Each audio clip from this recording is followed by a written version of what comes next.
what's going on, everyone? Mr. Football Coach here today, and we're here today to talk about coverage.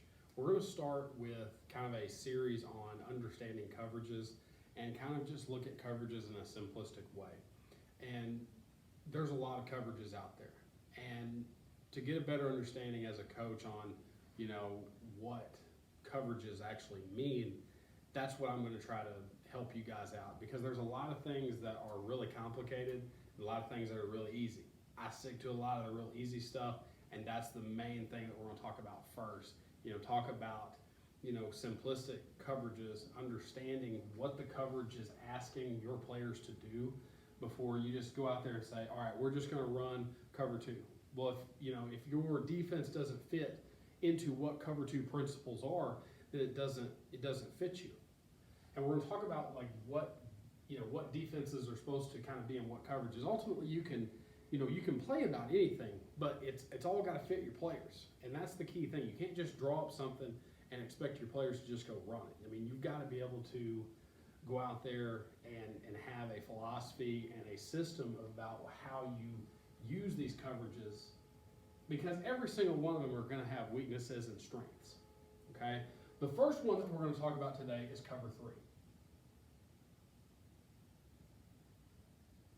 Principles of cover three is that you have a one high safety, with that being our free safety. Cover three standing for we're going to have three deep zones covered. Okay, cover three is a zone defense at its core, and so it is a 3 deep, 4 under coverage, meaning that we're going to have 3 players deep in the coverage and 4 in the underneath zones. So the zones are kind of broken down by different parts of the field. Okay, so we've got an offense drawn up here in the I formation, 21 personnel, and we've got our over front 4-2-5 defense. Okay, and so this defense in itself, we can run cover three really easy. This is what we teach. This is really easy, to teach our players, and it's one of the simplest coverages you can install day one. It's just simple principles, and it's easy for the kids to understand. Okay, the way that you understand cover three is you got to have those 3 deep zones covered, and so we take the corners and the free safety to cover our deep thirds of the field.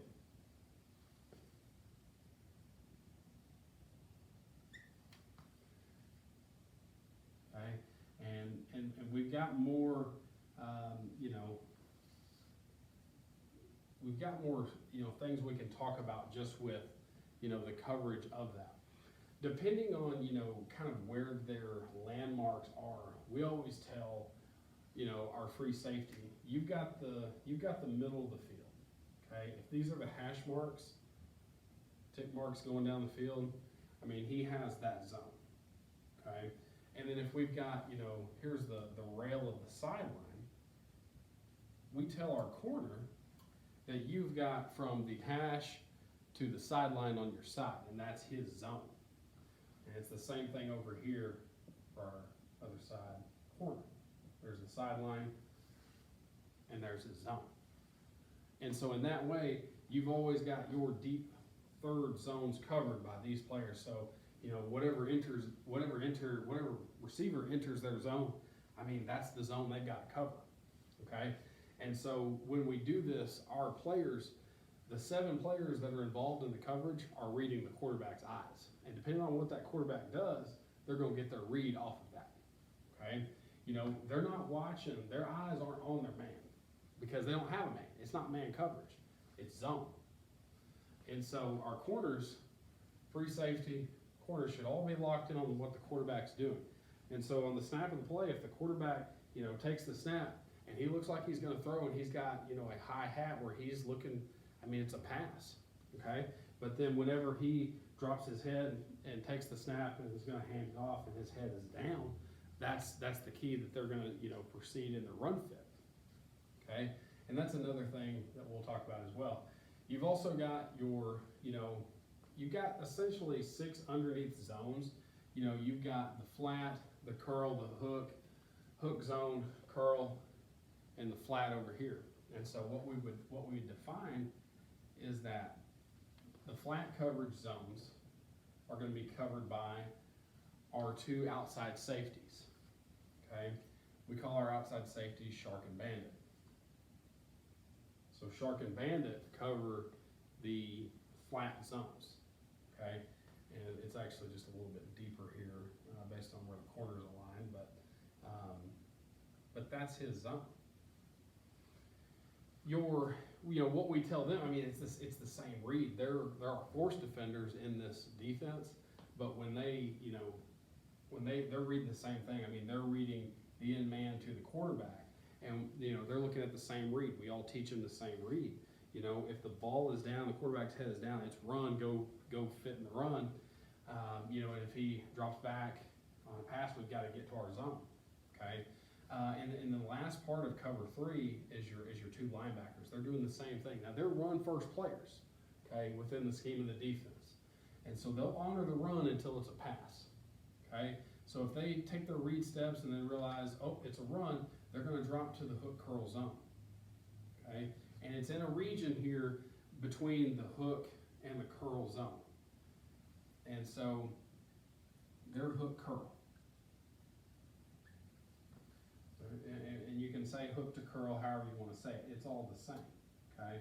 So those are hook to curl players. And so we have four underneath coverage players.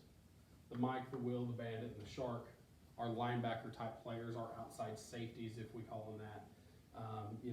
And then you've got the three deep, you've got your two corners and the free safety that are involved with, covering the deep parts of the zone. What are the strengths of this defense? This coverage? It's extremely easy to install, okay?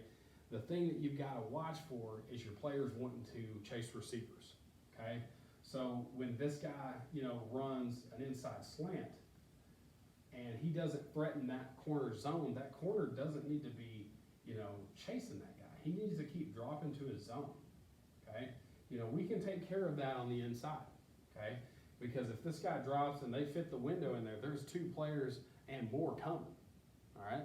And so, as long as he's taking his drop, he can take a step and, proceed to pursue that if that guy makes the catch, but he doesn't need to chase it. It's not man coverage.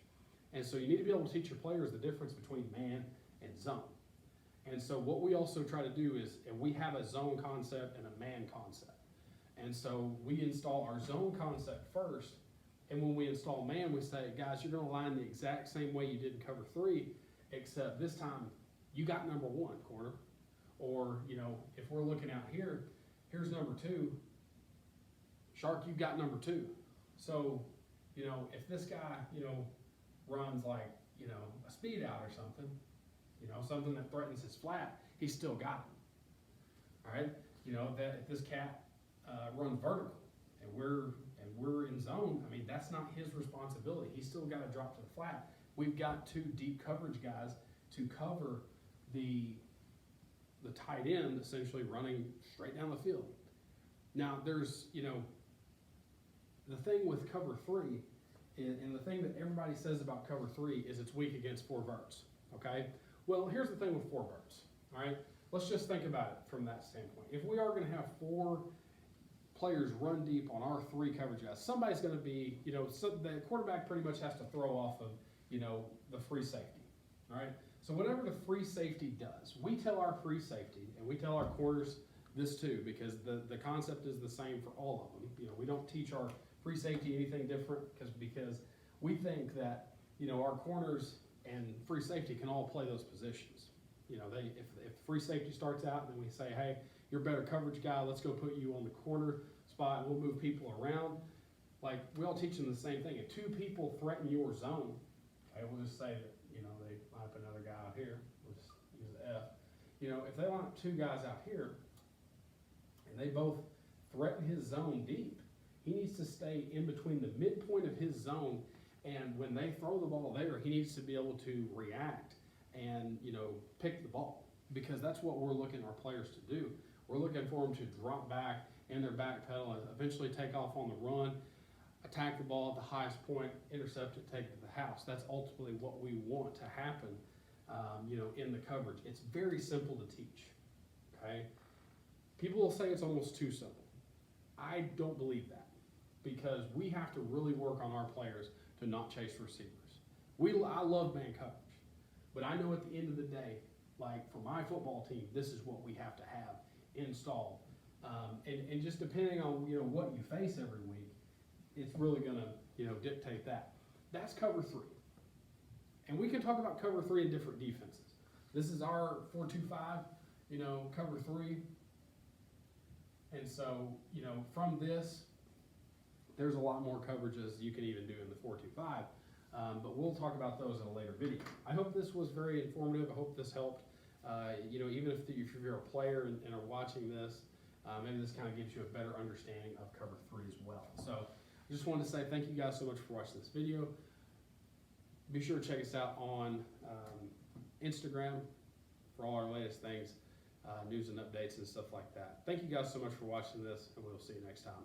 Mr. Football out.